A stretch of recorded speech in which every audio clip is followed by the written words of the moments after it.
안녕하십니까. 네, 이번 시간에는 지식산업센터의 대표적인 그 지원시설 중에 하나인 창고와 기숙사에 대해서 알아보겠습니다. 우리가 창고를 분양을 굉장히 많이 하고 분양을 많이 받으시는데요. 창고에도 종류가 두 가지가 있습니다.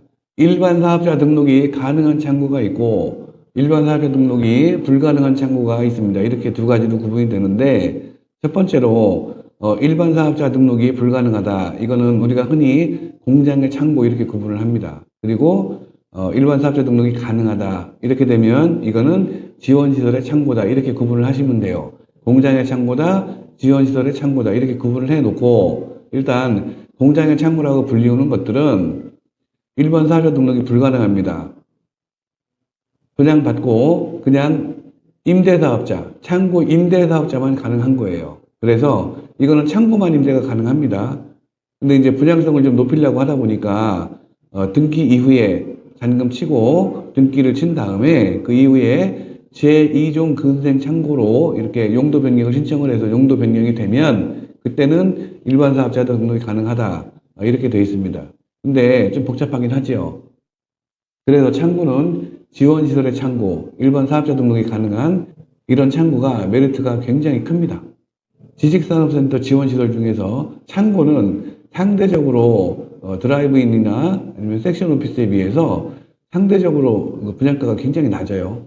예, 한 60% 이 정도 수준밖에 안 되거든요. 근데 이렇게 분양을 받아서 거기에 일반 사업자를 낼 수가 있다. 그러면 오피스를 쓸 수 있지 않습니까? 그렇죠? 그러면 임대료도 싸지고, 그러면 임대 놓기도 편하고, 그래서 인기가 엄청나게 좋은 그런 창구라고 볼 수가 있습니다. 다만 지원시설의 창구는 일반 사업자 등록을 할 수가 있어서 임대를 마음대로 줄 수는 있는데 제조업은 안 됩니다. 이거는 꼭 유념을 하셔야 돼요. 지원시설의 창고 일반 사업자를 낼 수는 있으나 분양가도 싸고, 그래서 싸게 임대를 줘서 분양성도 좋고, 그 다음에 임대 수익도 많이 얻을 수가 있습니다. 그런데 제조업은 불가능하다. 이거는 꼭 명심을 하셔야 됩니다. 이 두 가지 창고가 또 다른 점은, 공장의 창고, 일반 사업자 등록이 안 되는 공장의 창고는 대출이 한 40% 정도밖에 안 됩니다. 그리고 일반 사업자 등록이 가능한 지원시설의 창고는 대출이 50에서 60% 정도 나와요. 근데 이래도 우리가 원하는 대출은 한 8, 90% 정도 돼야 되는데 좀 적죠. 그래서 이 두 가지가 공통점이 있는데, 공장, 드라이브인이나 제조죠. 제조용 공장이나 업무용 공장을 분양을 받고 창고를 같이 분양을 받으면 그때는 대출이 80%까지도 가능합니다. 그래서 보통 창고를 분양받으시는 분들은 위에 제조나 업무용, 섹션 오피스를 분양을 받고 같이 묶어서 분양받는 경우가 굉장히 많습니다. 2021년도 경기 북부에서 분양했던 그 지식산업센터 중에서 공장의 창고로 대표적인 것이 지축의 현대 프리미어 캠퍼스. 거기에 있는 창고는 공장의 창고입니다. 창고업 임대만 가능한 거고요. 그리고 지원시설의 창고를 분양을 했던 현장이 향동 6블럭 현대 테라타워 DMC 이 현장이 지원시설 창고로 분양을 했습니다. 인기 굉장히 좋았습니다.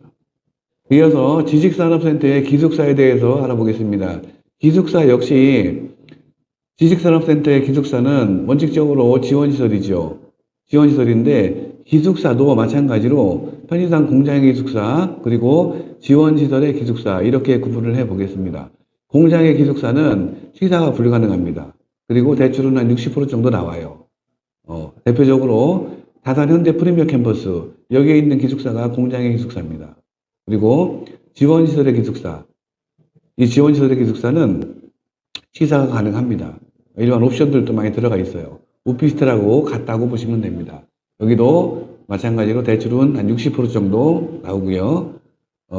대표적인 지원시설의 기숙사가 같이 준공된 이런 현장은 갈매의 스칸센, 그리고 별내의 에이스 하이엔드 타워, 이렇게 보시면 되겠습니다. 공통점은 대출 비율이 같아요. 근데 공장하고 같이 분양을 받으면 80%까지 대출이 나옵니다. 좀 전에 말씀드린 대로 창고도 마찬가지고요. 창고와 같이 기숙사도 공장, 제조가 됐든 섹션 오피스가 됐든 공장하고 같이 분양을 받으면 기숙사도 80%까지는 나온다. 이렇게 보시면 됩니다. 그리고 은행에서 기숙사 대출 상품을 따로 만들 수도 있어요. 따로 만들면 85%까지도 가능하다. 이렇게 구분을 하시면 되겠습니다. 간단하게 지원시설의 대표적인 창고와 기숙사에 대해서 알아봤습니다.